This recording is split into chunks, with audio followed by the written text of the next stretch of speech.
Ang masarap na ulam after handaan ay sardina. Ayan, napakasarap ng sardines. Ano pangalan nito pa? Ligo. Ligo. Yung galing sa ano? Galing ko saan pa? Mga food pack. Cage. Mama, I have 3 Barbie dolls. Wow! Iyan. Magang-maga pang aking mata. Kagigising lang. Walang pakilay-kita. Kasi ito, pinakita ko lang yung after handaan.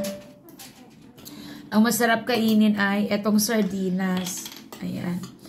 Lagyan mo lang to ng sibuyas, ng asin, ng kalamansi. Ano pa yun pa? Nalagay natin.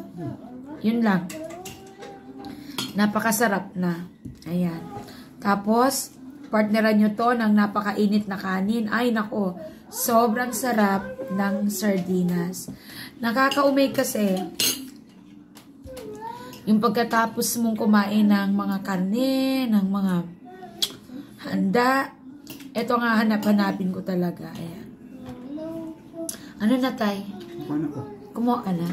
Ang sarap. Ang sarap.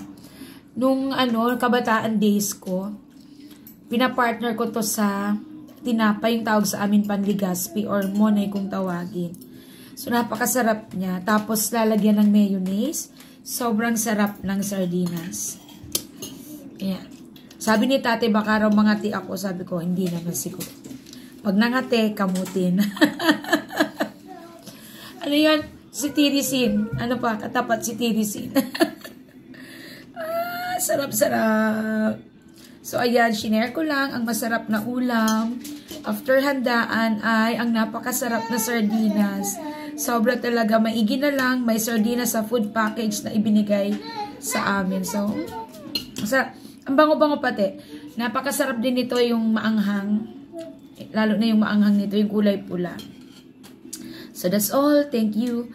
Thank you and then Merry Christmas sa lahat and advance Happy New Year to everyone. Bye! Hindi ko alam na.